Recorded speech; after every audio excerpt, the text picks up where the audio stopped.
Hello everyone, this is Emmanuel, also known as Yatuza with DNB Academy, and today I'm going to be showing you how to recreate the bass from the track No Mercy by ENTITA. Now in this sound recreation video, we're going to be making the main bass of the tune, so let's go ahead into the program and I'll show you guys how I did it. Okay, so this is how the track sounds like.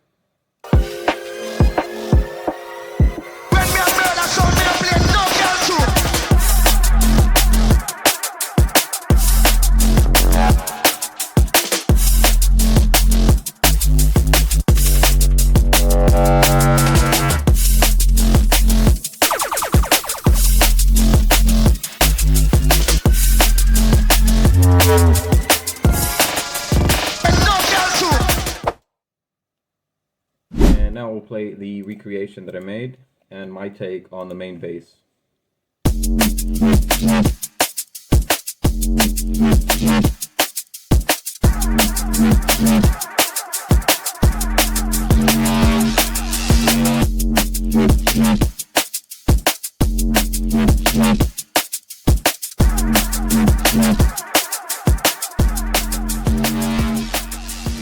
So this bass is made from 2 layers on Serum. I'll go ahead and show you the main bass patch and then the post-processing to achieve that high-end distortion. And from there we'll go to how I went about doing the distortion and post-processing. Okay, so this is what the main bass patch sounds like.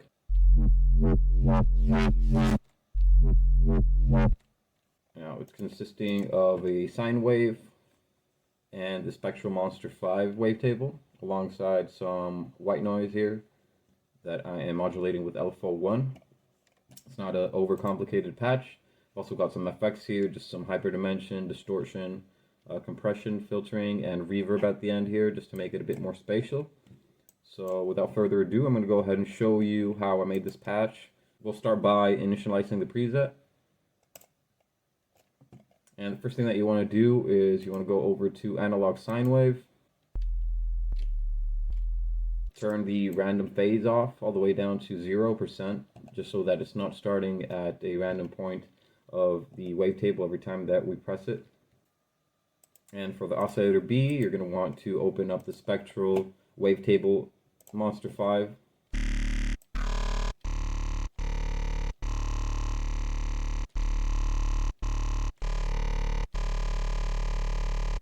Around 195.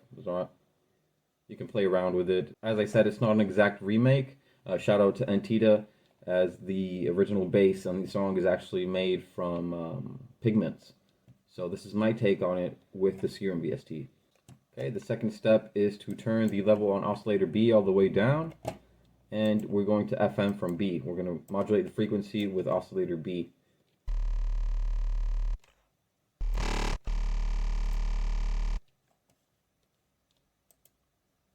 What you want to do next is open up the little pencil icon here so that we can add some bins. So what you want to do is you want to put bin 1 up until 62%, bin 3 around 28 or 25%, and bin 5 around 42 to 39%.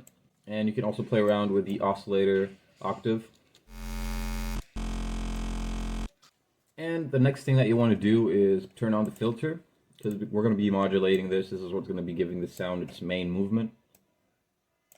And this is in triplets. I'm going to go ahead and turn on this triplet button right here and the trigger button, so that every time that we press a note, the LFO starts from the beginning.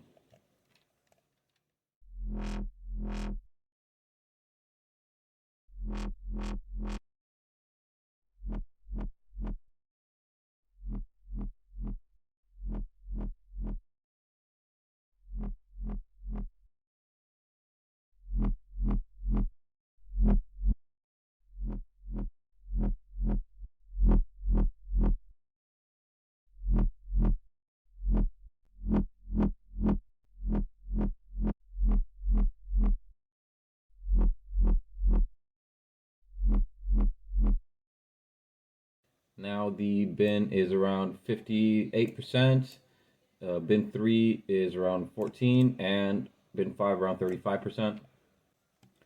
I've just done this to kind of simulate the harmonics that are in the original bass.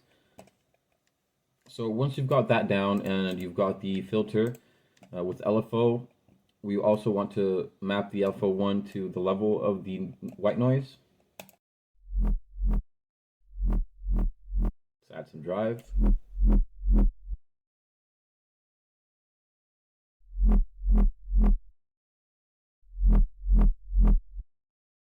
Can also turn up the rise here. And we'll go over to the FX tab, turn on the hyperdimension.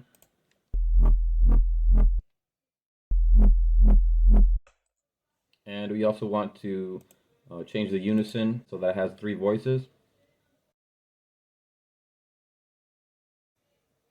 Add some distortion, compression, and a filter. Now for the distortion, we're going to go quite heavy and use the diode 2.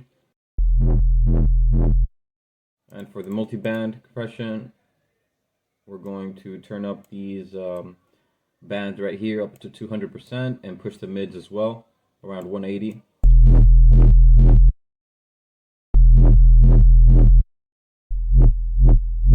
For the reverb, what you want to do is cut all the lows, just so that it has a small space. And don't forget to turn off the random phase.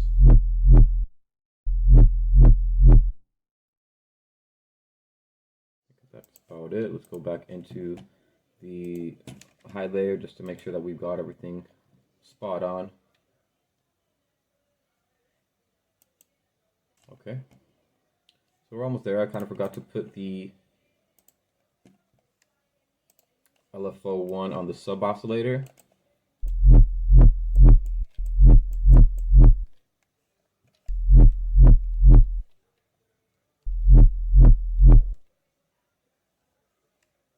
And for the effects, make sure that we have the same effects going on. And for this one, I've taken out bin 3, just so it has bin 1 and bin 5, just for the distortion here later. But that's about all the difference that it's making.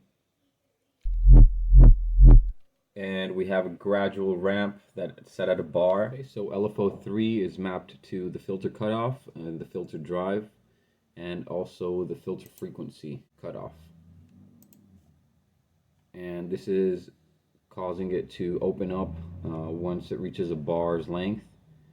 And this is also what's giving it its distinctive sound. Okay, so once you've got the hyperdimension, distortion, multiband compression, the filter, and the reverb, we're going to go ahead and start with the post-processing. So this is what the patch sounds like right now. And what I'm going to do now is I'm going to add a filter to it just so that it is low passed. And we're going to put it in mono. I'm also going to soft clip it here with the glue compressor. And we're going to mix it just by lowering the volume a little bit. And we'll go on to the mid-high layer so you guys can see what kind of processing I put on this one.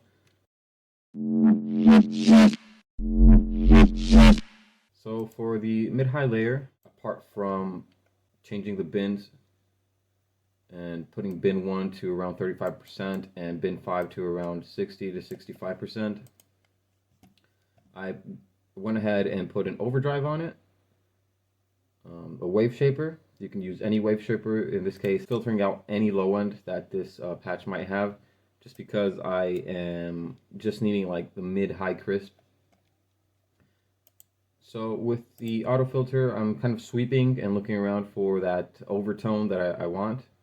And you can achieve this with an amp and by EQing out all the low end right after. So let me just show you what I mean by that. So this is what it sounds like with the frequency at 230 Hertz. But if we move it up, then we will get a different overtone from this layer that you can actually use to make variations. I'm using image line wave shaper. It's pretty handy. Also automating the filter so that it is opening up when the MIDI note is about to end. And I'm also filtering out any low end that this patch might have, just because I am just needing like the mid-high crisp. So with the auto filter, I'm kind of sweeping and looking around for that overtone that I want. And you can achieve this with an amp and by EQing out all the low end right after. So let me just show you what I mean by that. So this is what it sounds like with a frequency at 230 Hertz. But if we move it up, then we will get a different overtone from this layer that you can actually use to make variations and personalize the sound to make it your own.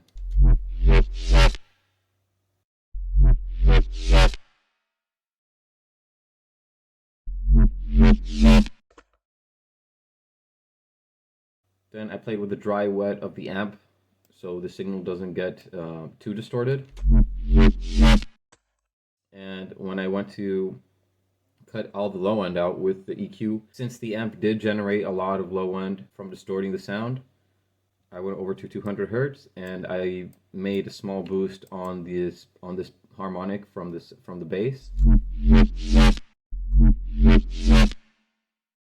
as this harmonic was more prominent in the original track.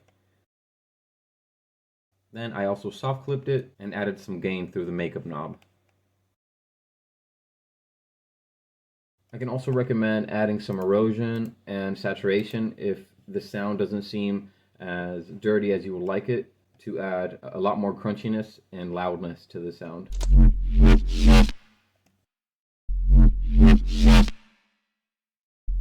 Okay, so the erosion and saturation just kind of helps so that it's a bit more dirtier, and it also is adding some white noise on top of the signal in mono.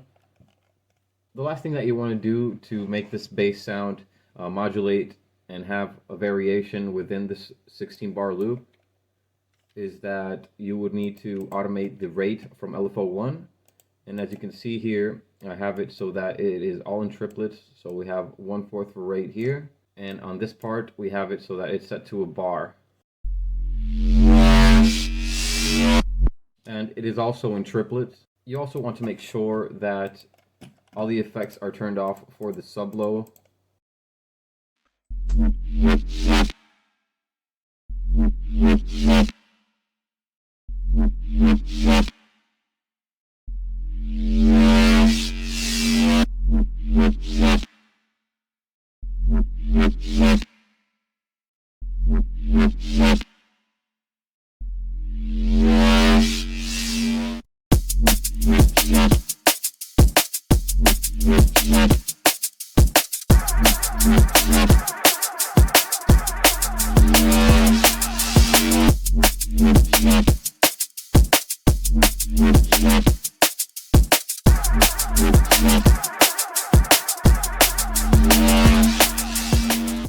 My name is Emmanuel, also known as ENTITA with DNB Academy. Don't forget to hit like and subscribe if you enjoyed the video, and I'll see you in the next one. Peace.